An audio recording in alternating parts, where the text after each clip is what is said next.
Bible study for everybody met Tuesday, the 17th of March, and the topic was John chapter 9. John chapter 9 is a story about Jesus coming across a man who was blind from birth, a man whom Jesus healed. First question we considered was, why did Jesus do miracles?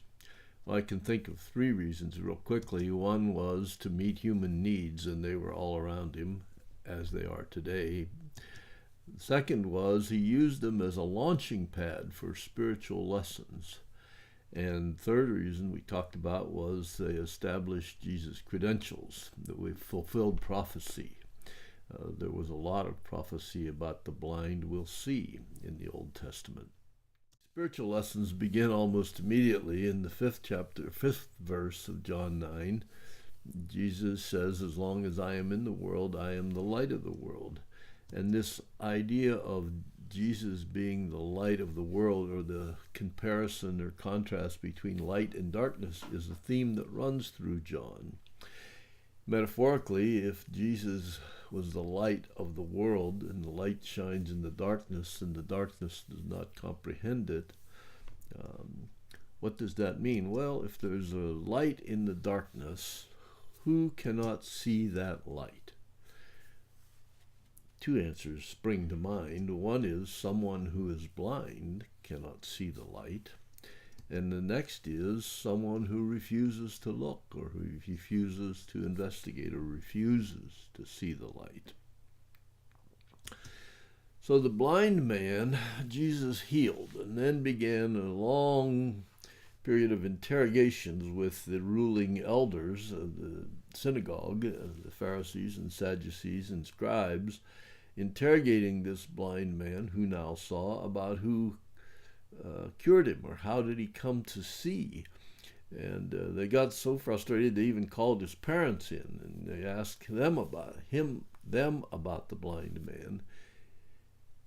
Finally, in exasperation, the blind man says, "One thing I know, though I was blind, now I see." And there was the blind man's very simple testimony. One thing I know, though I was blind, now I see. And that is a great example of the simplicity with which we ought to be able to give a testimony about our lives and why it makes a difference to have Jesus in your life.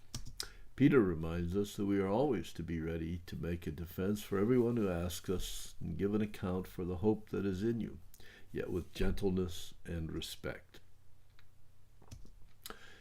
Once I was blind, now I see.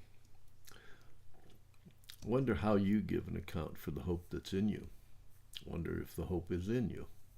I wonder what your story is, and I wonder if you can give it as eloquently and simply as the blind man did.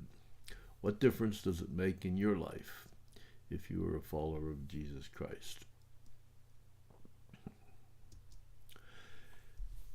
Later, when Jesus is talking about the blind seeing and the seeing being blind, the Pharisees say, "We're not blind too, are we?"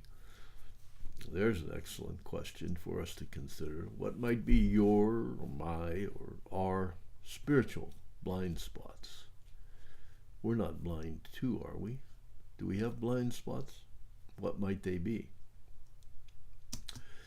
And then we finished that discussion. Next week we will pick up with the chapter 10 of John. There will be no class on the 31st of March. Reminder, there will be no class on the 31st of March. The building is going to be closed. So our next class will be the 24th, and we will pick up with John 10. I look forward to seeing you there. God bless you.